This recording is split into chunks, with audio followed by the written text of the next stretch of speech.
Good morning बच्चों। आज हम लोग एक्सरसाइज 1.3 का इंट्रोडक्शन करेंगे क्लास 9 का।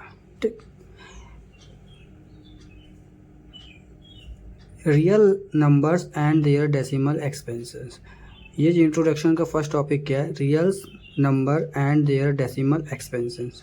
देखिए, इसके लिए आपको पहले क्या मालूम होना चाहिए, रेशनल नंबर्स के बारे में, इरेशनल नंबर्स के बारे में और रियल नंबर्स के बारे में कि ये सब क्या होते हैं। देखिए, रेशनल नंबर क्या होते हैं, the number which we expressed in the form of p upon q where p and q are integers and q does not equal to 0। वो नंबर जिसको हम p अपॉन q के फॉर्म में लिख सकते हैं और q मेरा 0 ना हो, तो ऐसे नंबर्स को क्या कहेंगे, रेशनल नंबर। जैसे 7/5। देखिए, 7 क्या इंटीजर है, 5 भी मेरा क्या इंटीजर है और q मेरा 0 नहीं है, तो ये क्या है, रेशनल नंबर है। -6/10 -11/12 ये सब मेरे क्या है, रेशनल नंबर्स। लेकिन देखिए 3/0 हो जाए तो मेरा क्यू क्या हो गया, 0 हो गया, जबकि मेरा क्यू 0 नहीं होना चाहिए। अगर क्यू 0 हो गया तो वो रेशनल नंबर नहीं माना जाता। जैसे इसमें भी देख लीजिए 4/0 क्या है, रेशनल नंबर नहीं है। ठीक, इसके बाद क्या आता है, irrational number, the number which we can not expressed in the form of p upon q is called irrational number. वो नंबर जिसको हम p अपॉन क्यू के फॉर्म में नहीं लिख सकते हैं, ऐसे नंबर्स को क्या कहते हैं, इरेशनल नंबर। जैसे √2, √3, पाई, √5, √7, ये सब हमारे क्या है, इरेशनल नंबर। पाई मेरा क्या होता है, इरेशनल नंबर। कोई पूछे पाई क्या है, तो पाई मेरा क्या है, इरेशनल नंबर है। लेकिन अगर आप लोग सोच रहे होंगे कि रूट में जो वैल्यू लिखते हैं वही इरेशनल नंबर होता है, तो ऐसा नहीं होता।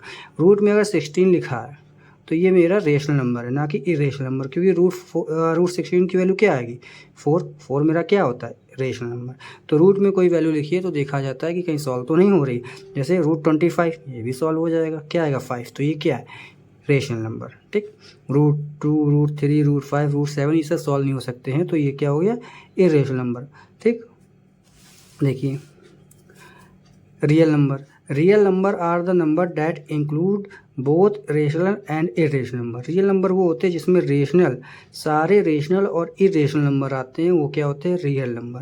कहने मतलब रेशनल और इरेशनल ही नंबर को मिला दे तो वो क्या बन जाता है, रियल नंबर। ठीक, अब क्या आता है,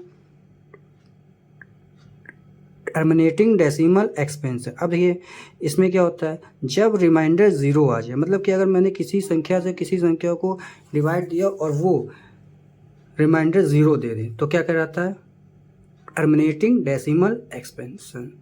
बात समझ में आई। जब हम किसी भी संख्या से किसी संख्या को डिवाइड दे और मेरा रिमाइंडर 0 आ जाए तो उसको क्या कहेंगे, टर्मिनेटिंग डेसिमल एक्सपेंशन। ठीक, अब देखिए क्या है, नॉन टर्मिनेटिंग डेसिमल एक्सपेंशन। ठीक है, देखिए टर्मिनेटिंग में क्या था, जब मेरा रिमाइंडर 0 आ जाए तो वो क्या होता है, और जब मेरा रिमाइंडर 0 ना आ जाए तो क्या होगा, non terminating decimal expansion. The remainder never become 0। जब मेरा रिमाइंडर 0 नहीं आता है तो उसको क्या कहते हैं, नॉन टर्मिनेटिंग डेसिमल एक्सपेंशन। ठीक, अब देखिए उसके बाद क्या है, इसके बाद आता है नॉन टर्मिनेटिंग के 2 पार्ट हो जाते हैं। देखिए नॉन टर्मिनेटिंग के 2 पार्ट हो जाते हैं। पहला क्या है, रिंग रिपीटिंग, मतलब जब हम किसी संख्या से किसी संख्या को डिवाइड देते हैं और वो लगातार रिपीट होती जाती संख्या, जैसे कि 3 से 10 को डिवाइड देते तो क्या आता है, देखिए 3 से 10 को डिवाइड देंगे तो क्या आएगा, 3 × 1 = 3, पॉइंट लगाएंगे, 3 × 3 = 9, 3 × 3 = 9, यहाँ 1 आ जाएगा, पॉइंट लगाएंगे, 0 बढ़ाएंगे, फिर 3 × 3 = 9, फिर यहाँ बच जाएगा, पॉइंट लगाएंगे, 0 और। तो ये 3 क्या है, रिपीट हो रहा है, और जो संख्या रिपीट होती है उसके ऊपर हम लगा देते हैं बार बार, का मतलब होता है कि वो संख्या रिपीट हो रही है। तो देखिए मैंने जब 3 से 10 को डिवाइड किया तो क्या है, संख्या रिपीट हो रही, तो इसे क्या कहेंगे, रिंग रिपीटिंग नॉन सॉरी जब डिवाइड करने पे संख्या रिपीट होती है तो उसे क्या कहते हैं, रिकरिंग या repeating.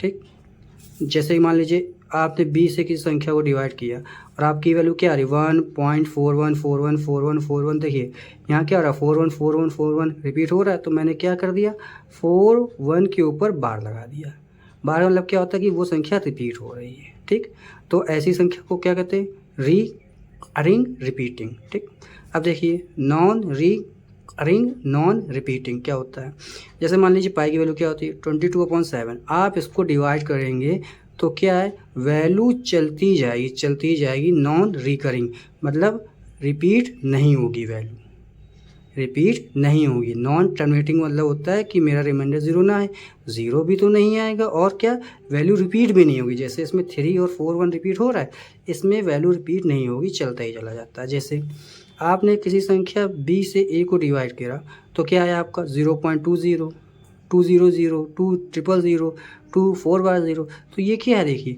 Non recurring not repeating. Non recurring देखिए वैल्यू रिपीट नहीं हो रही है और ना तो रिपीट हो रही है और ना रिकरिंग हो रही है। ठीक, बात एक ही है।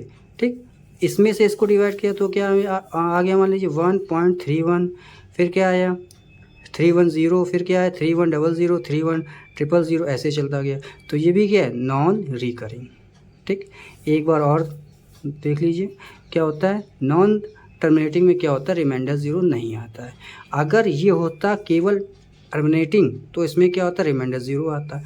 नॉन टर्मिनेटिंग में क्या होता है, नॉन टर्मिनेटिंग में क्या होता है कि रिमाइंडर ज़ीरो नहीं आता है। इसके दो पार्ट हो जाते हैं, देखिए रिकरिंग और नॉन रिकरिंग। रिकरिंग में क्या होता है, जब हम किसी संख्या से किसी संख्या को डिवाइड करते हैं तो वैल्यू रिपीट होती है। ठीक, नॉन रिकरिंग में क्या होता है, किसी संख्या से किसी संख्या को डिवाइड देते हैं तो रिमाइंडर तो ज़ीरो नहीं आएगा और वैल्यू भी रिपीट नहीं होती, बस इतनी सी बात है। देखिए